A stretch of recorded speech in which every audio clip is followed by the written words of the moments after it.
Bonjour et bienvenue à Up dans le Wok! Aujourd'hui, on prend un petit peu d'avance pour le festival de la mi-automne. On fait des gâteaux de lune, aussi appelés mooncake, et on fait la version à la pâte de lotus. C'est parmi les plus communes et c'est très facile à faire, il y a très peu d'ingrédients. Et dans la vidéo d'aujourd'hui, on va voir comment faire la pâte de lotus, la pâte à l'extérieur, l'assemblage et la cuisson. On va tout voir ça ensemble. Mais avant de commencer, on va regarder la liste des ingrédients et si vous voulez la version écrite et imprimable, ça va être sur notre blog sur christinapotvin.com. Et si vous aimez nos vidéos, n'oubliez pas de laisser un petit pouce et un commentaire juste en dessous. C'est une recette qui est très simple à faire, mais on doit se prendre un peu en avance parce que les graines de lotus, on doit les tremper pendant 12 heures avant de commencer. C'est ce que j'ai fait hier soir. J'ai pris un sac de graines de lotus qui est de 150 grammes. On met ça dans un bol, on verse de l'eau. On met quand même beaucoup d'eau parce que ça va prendre de l'expansion. Les graines vont beaucoup absorber l'eau. Et on laisse ça sur le comptoir pendant 12 heures. Si c'est un peu plus que 12 heures, c'est correct aussi. Mais bon, moi j'ai fait ça à 8 heures hier soir, comme ça à 8 heures un matin, j'ai pu commencer ma pâte de lotus. Ça, c'est les graines de lotus que moi je suis capable de trouver au magasin. Elles sont blanches, ça veut dire que la petite peau, elle a déjà été enlevée, mais ça se pourrait que vous trouviez juste une version complètement brune. Ça serait avec la peau. Il y a un petit peu plus de manipulation pour ça. Je vous expliquerai quoi faire à ce moment-là dans les étapes suivantes. Ma pâte de lotus est déjà faite, mais j'ai tout filmé étape par étape qu'est-ce qu'on a fait ce matin pour pouvoir vous expliquer. En me levant, on peut voir que les graines avaient bien gonflé. On va aller les égoutter et on va les rincer un petit peu.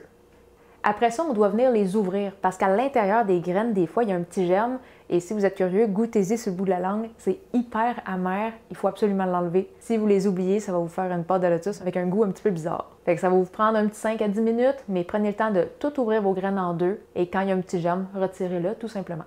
Et c'est là que c'est un petit peu différent si vous aviez les graines avec la peau. Vous pouvez essayer après le trempage de juste frotter la peau si elle s'enlève. Si elle est un petit peu dure à enlever, il va falloir bouillir vos graines avant de les séparer en deux. On les fait bouillir à peu près 15 minutes avec un soupçon de bicarbonate de soude. Après ça, on les égoutte, on les rince et la peau devrait s'enlever vraiment facilement. Mais ça, c'est vraiment si vous avez juste les graines de lotus avec la petite peau brune. Mais bon, revenons à nos graines. On a fini de les séparer. On va aller les rincer une dernière petite fois. Et on va mettre ça dans une casserole. On va couvrir d'eau environ 2 cm au-dessus du niveau des graines. On va amener ça sur le feu. Au début, je vais mettre mon feu assez fort, juste pour que ça arrive plus vite à ébullition. Mais dès que ça commence à bouillir, on va réduire à feu doux et on va couvrir en laissant une petite fente. On va laisser mijoter ça pendant 1 heure. Au bout d'1 heure, les graines devraient avoir ramolli. Il faut que ce soit facile à piquer avec une fourchette. Essayez de l'écraser, voir si ça se défait facilement. L'eau devrait aussi devenir un peu plus blanche. Si l'eau est encore assez transparente, c'est que ça n'a pas assez cuit. Les miennes sont prêtes, on va les transférer dans un petit robot culinaire, mais on va préserver l'eau parce qu'on va en avoir besoin aussi. Après les avoir toutes transférées, je vais verser de l'eau pour arriver à peu près au niveau des graines, un peu plus au-dessus. Si jamais il vous reste beaucoup d'eau, évitez de toute la mettre parce que sinon ça va être très long à réduire par la suite. Il faut juste en mettre la quantité qu'on a besoin pour que ça soit facile à réduire en purée. On part la machine, on va réduire ça en purée pendant à peu près 1 minute. Et quand on a une belle purée lisse, on va transférer ça dans un bol. Je le transfère tout de suite dans un bol, comme ça je vais perdre moins de temps dans les étapes suivantes. Là, c'est sûr qu'à ce point-ci, c'est très liquide, on va devoir le réduire. On va amener ça près du four, mais on va aussi amener une tasse de sucre qui est 220 grammes et une demi-tasse d'huile qui est 125 ml. Moi, je prends de l'huile de canola. Et là, on pourrait tout de suite mettre le mélange de graines de lotus dans la poêle avec tout le sucre et commencer à le faire réduire en le faisant bouillir un peu. Mais je fais une petite étape de plus juste pour ajouter un peu plus de saveur et un peu plus de couleur aussi. Je vais prendre une partie de l'huile, à peu près 2 cuillères à table. On met ça dans la poêle et on ajoute 3 cuillères à table de sucre. Encore là, je vais piger dans le sucre que j'avais mis dans ma tasse. On va chauffer ça à feu moyen élevé. On va le brasser un petit peu avec une spatule de silicone et on va le laisser chauffer jusqu'à temps que ça fasse un beau caramel bien doré. On peut le rendre aussi foncé qu'on veut. Si vous aimez les caramels plus pâles, allez-y avec un plus pâle. Il faut juste faire attention à ne pas trop le foncir parce que vers la fin, ça va très vite et c'est facile à brûler aussi. Quand vous avez la couleur de caramel que vous aimez, versez tout le mélange de lotus. Faites attention aux éclaboussures rendues là. Et je vais juste venir remuer un petit peu pour mélanger le caramel. On verse tout le sucre restant, mais l'huile, on va attendre avant de l'intégrer. On mélange bien ça et on continue de chauffer. On veut que ça bouille un petit peu, ça va être à feu moyen et on va réduire ça. Au total, je sais que c'est un peu long, ça prend de 35 à 45 minutes. Et idéalement, il va falloir rester près du four parce qu'on doit venir remuer, gratter le fond de la poêle. On ne veut pas que ça colle au fond. Et si vous avez une bonne poêle anti-adhésive, prenez celle-là. C'est tellement plus facile si ça ne colle pas. Fait que là, je m'installe, je laisse réduire ça un petit peu. Et là, ça fait à peu près 20 minutes que je brasse. Mon mélange, je réduis de moitié à peu près. on voit que quand je passe la spatule au fond du poêlon, ça fait comme un petit chemin qui se referme pas tout de suite. C'est là qu'on va intégrer l'huile. Je vais l'ajouter en 3 fois et je vais m'assurer de très bien mélanger entre toutes les fois. Si vous le rajoutez tout d'une shot, ça va être un peu dur à mélanger.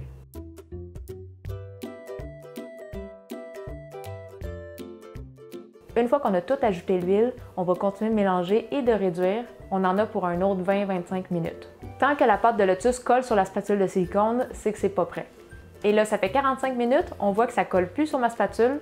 C'est très dense, on est capable de plier la pâte. C'est prêt, on va aller mettre ça dans un bol et on va la laisser refroidir. Et pour éviter que le dessus sèche, on va juste couvrir d'une pellicule plastique. Fait que moi, je commence tout le temps par préparer ma pâte de lotus. Comme ça va refroidir pendant quelques heures. Ça me laisse le temps de préparer ma pâte après. On est maintenant prêt à préparer la pâte externe du gâteau. Mais avant de combiner les 4 ingrédients, je vais vous parler de celui qui est un peu particulier. C'est le sirop doré ou le golden syrup. Je vous avais montré comment le préparer dans notre autre vidéo de mooncake, la version aux noix. Fait qu'on va voir le petit extrait ensemble. Si vous êtes capable, préparez-le au moins la journée d'avant parce que c'est quand même un processus un petit peu long. Il faut le laisser refroidir et c'est quand même long à refroidir. Vous pourriez le faire 1 à 2 semaines d'avance aussi. Ça se garde des mois et des mois dans le frigo. Pour préparer ça, c'est super simple. On va avoir besoin de 1 livre de sucre, donc 454 grammes. Et on va ajouter 250 ml d'eau. On va juste le remuer un petit peu pour que tout le sucre soit dans l'eau et on va faire chauffer ça à feu très fort. Quand ça va se mettre à bouillir et que le sucre va être tout dissous, on va baisser le feu comme pas mal au minimum, au numéro 2 ou 3 là, sur la roulette et on va ajouter 1 cuillère à table et demie de jus de citron. Ça va empêcher que ça se cristallise et que ça fige. Et là, pendant 1 heure, on va laisser ça mijoter à feu très très bas. On doit voir quelques petites bulles seulement, mais il ne faut pas que ça mijote trop fort. Et vous allez voir qu'au bout d'1 heure, le sirop va avoir fonci un petit peu, ça va avoir pris une belle couleur dorée. Tant que c'est très très chaud, le sirop va être assez liquide. Une fois que le sirop a atteint la couleur que vous aimez, on va le retirer du feu et le laisser refroidir un petit 10 minutes avant de le transférer dans un pot en vitre. Moi, je vais juste passer mon pot en vitre sous l'eau très chaude avant de transvider mon sirop, juste pour être sûr de ne pas faire craquer mon pot. Une fois que le sirop va être transféré dans le pot, on doit le laisser refroidir complètement avant de fermer le couvercle et de le serrer au frigo. Et c'est juste une fois qu'il va être refroidi complètement qu'on va voir aussi s'il y a la texture qu'on veut. Si on l'avait fait cuire un petit peu trop fort et que ça l'a fait un sirop qui est plus dense, on va devoir ajouter un petit peu d'eau pour venir diluer le tout pour avoir une texture qui se rapproche du miel, mais c'est censé être un petit peu plus épais que le miel. On n'aura pas besoin de ça au complet pour la recette, mais ça se garde super longtemps au frigidaire, fait que si vous voulez l'utiliser pour d'autres recettes ou mettre ça sur des crêpes, ça sera libre à vous pour la suite. Une fois que vous avez votre sirop, là on peut faire notre pâte. On va commencer avec 185 g de farine tout usage. Ça, c'est à peu près 1 tasse et 1/3. Et avec cette quantité-là, c'est très possible qu'on ait besoin de faire des petits ajustements après. En général, je vais rajouter à peu près 1 cuillère à table. Pour le sirop doré, on a besoin d'1/3 de tasse qui est 115 g. Ça, je préfère le peser. Comme ça, je peux le mettre directement dans ma farine. On enchaîne avec 3 cuillères à table d'huile de canola. Et on va aussi mettre 1 cuillère à thé d'eau alcaline. En anglais, on appelle ça du lye water. En français, de l'eau de lessive. Mais bon, en gros, c'est un mélange alcalin. C'est ça qui va faire en sorte que le gâteau va prendre une belle couleur dorée avec les jours de repos après la cuisson. Fait que là, on va mélanger ça à la cuillère.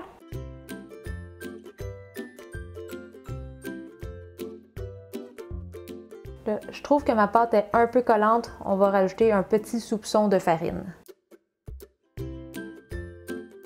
Et une fois que mes ingrédients sont assez bien combinés, on peut pétrir un petit peu à la main, à peu près 1 minute. On ne va pas trop pétrir, juste assez pour qu'on ne voit plus de farine sèche.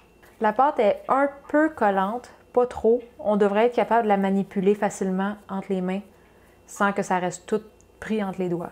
C'est sûr que si vous la pétrissez longtemps, ça va devenir très collant sur les mains parce qu'il y a quand même le sirop doré, c'est du sucre, fait que oui, ça va devenir un petit peu gommant. Mais là, je suis satisfaite de ma pâte. Je vais l'emballer dans une pellicule de plastique et on va la laisser au frigo pour 1 à 2 heures. Ça va laisser amplement le temps à notre pâte de lotus de refroidir. Une fois que la pâte a reposé 1 à 2 heures au frigo, on va faire l'assemblage et vous allez peut-être remarquer à ce moment-là que votre garniture de lotus est beaucoup raffermie. Il suffit juste de la pétrir un petit peu. Vous pouvez y aller directement avec les mains et ça va rapidement redevenir malléable. La recette va donner 12 gâteaux et nous, avec le moule qu'on utilise, ça fait des petits gâteaux de 75 grammes. Et ça veut dire que la garniture, on va la diviser en portions de 50 à 55 grammes. Et tantôt, la pâte, on va la diviser en portions de 25 grammes.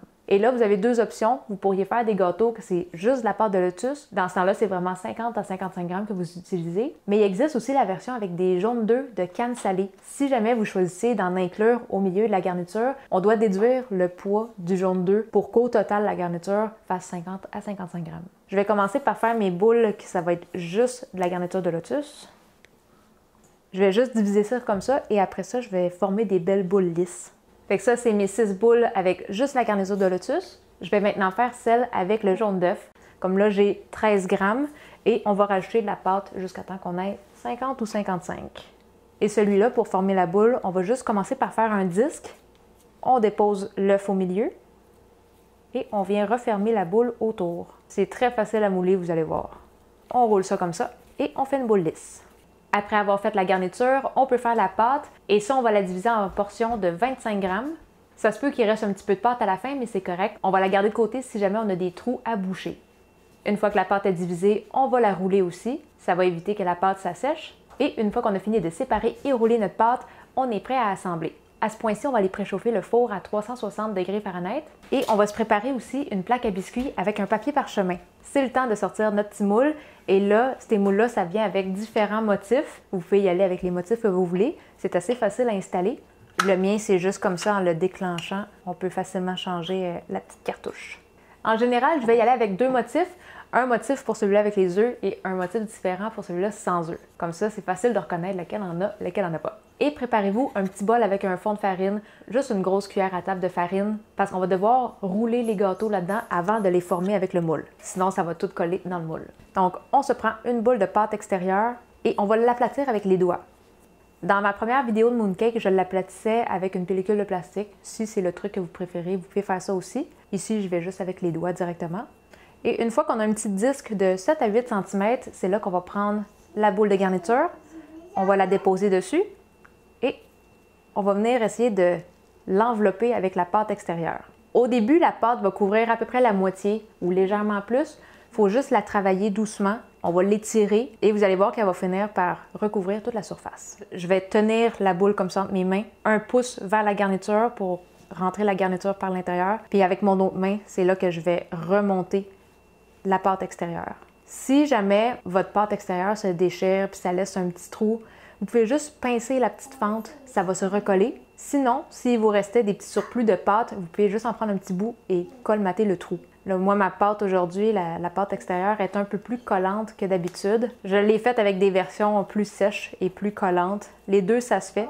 C'est juste plus collant sur les mains des fois. Une fois que c'est tout enroulé autour, c'est là qu'on va reformer une belle boule. Et parce que c'est très collant, on va venir la rouler dans la farine. On va enlever le surplus. Et là, juste avant de mouler le gâteau, je vais aussi mettre un petit peu de farine dans mon moule pour éviter que ça colle. On enlève le surplus. Et là, le gâteau dans le moule et on met ça sur notre plaque. On va l'écraser, on va le tenir comme ça quelques secondes. Et après ça, on va le démouler.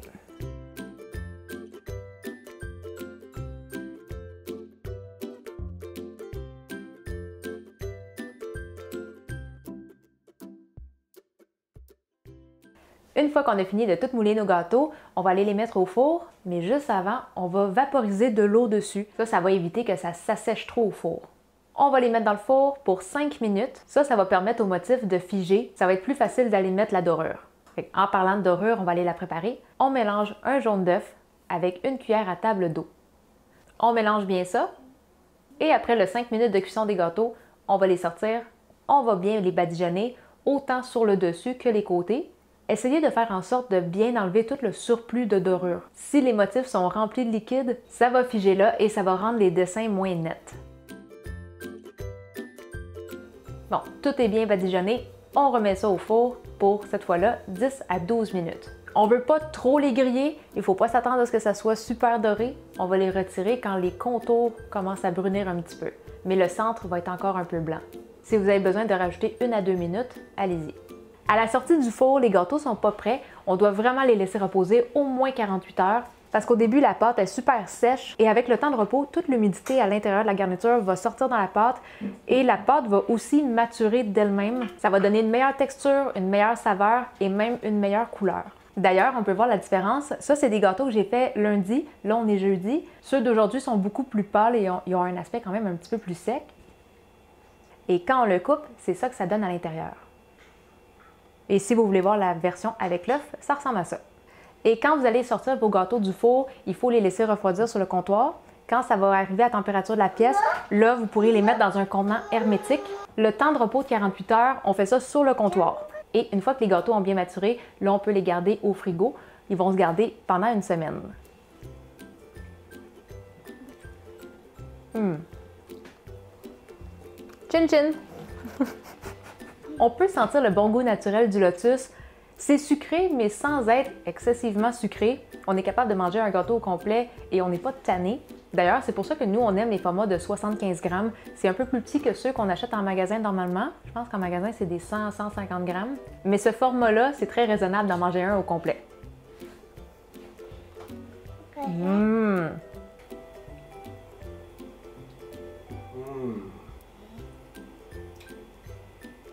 Goût classique. Format très raisonnable aussi, facile à manger. Ça fera des snacks, des collations parfaites et aussi des cadeaux pour le festival de la mi-automne qui s'en vient. Excellent!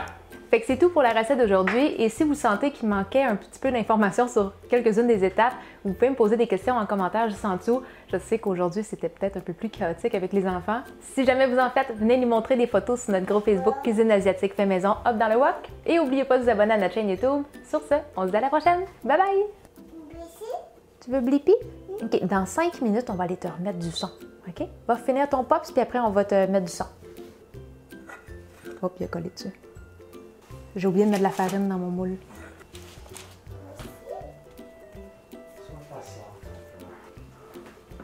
T'en as voulu toute la semaine, hein? T'es-tu prête à en prendre un? Tu peux en choisir un, puis tu peux le manger. Goody, va. Non, non, non, reste ici. Reste ici, Goody. Tiens. C'est lui, tu veux? C'est exactement le même. Un petit morceau? Tiens, goûte. D'ailleurs, on peut voir la différence. Ça, c'est des gâteaux que j'ai faits il y a 2 jours. Je pense qu'il veut du gâteau. Je vais aller lui donner ça. Tu veux-tu une petite bouchée? Tu veux celui-là, toi? Et quand vous allez sortir vos gâteaux du four, montre-moi donc ton beau gâteau. Il est-tu bon? OK, pognasse-les pas toutes, là. On va refermer ça pour que ça soit pas tout pognassé. Bye-bye! Bye-bye, gâteau! Montre ton beau gâteau à tout le monde.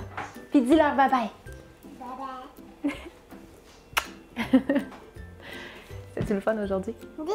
Oui. On va-tu faire des gâteaux comme ça toutes les semaines? Oui? T'aimerais ça? Lequel que tu vas manger le prochain? Lui, là? Non? Lui? Non? Lui? Non? Lui? Non? Lui? Non? Lui? Lequel? Lui? Non?